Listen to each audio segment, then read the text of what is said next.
মরে এই পোলা কি মরে না কেন?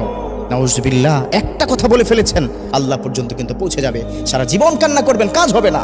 তো 1 নম্বর কি, এটা বলবেন না। ইভেন আপনারাও কিন্তু বলেন, আপনারাও কিন্তু কি বলেন রাগের মাথায়, আহা এই পোলা কি পড়াশোনা করে না, এই ছেলে আমার অবাধ্য, এই যদি কি মরে না কেন, সবাই মরে, ওই কেন কি মরে না, আছে না নাই? সমাজের মধ্যে এই কথা বলবেন না, এটা আল্লাহর দরবার পর্যন্ত কিন্তু পৌঁছে যায়। তো 1 নম্বর কি, ছেলের প্রতি লানত দেওয়া যাবে না। 2 নম্বর কাজটা কিন্তু আমরা অনেক বেশি পরিমাণে করি।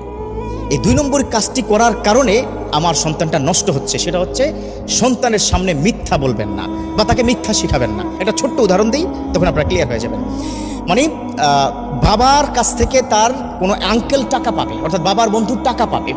তো টাকা পাওয়ার কারণে প্রায় তাকে ফোন করে, ফোন কি ধরে না, মাঝে মধ্যে কি বাড়িতে আসে। তো একদিন এসে বাড়িতে এসে বললো, বন্ধু তুমি কি আছো বাড়িতে, আমার কি টাকাটা আজকে 3 বছর ধরে তুমি কি ঘোরাচ্ছ, কি দিচ্ছ না?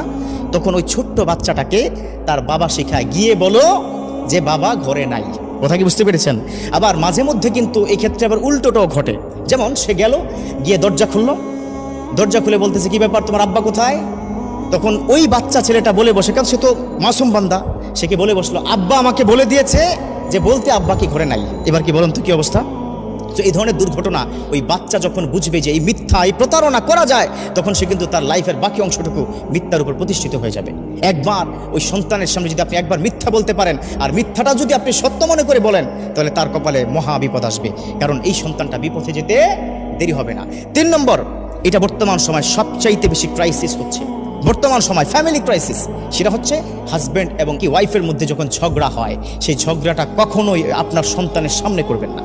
যদি করেন, আপনার প্রতি অশ্রদ্ধা, আপনার প্রতি ভালোবাসা তার কমে যাবে, আপনার প্রতি যে তার সম্মানটুকু ছিল সেটা নষ্ট হয়ে যাবে। এবং এখানেই শেষ নয়, সে কিন্তু বাইরে গিয়ে তার স্কুল অথবা কলেজ ফ্রেন্ডের কাছে বলবে, কি বলবো, সারাদিন আব্বা আম্মা ঝগড়া করে। এই বিষয়টা যদি তার মধ্যে ইফেক্ট হয়, আপনাকে সে মারতে পর্যন্ত দ্বিধাবোধ করবে না, আছে না?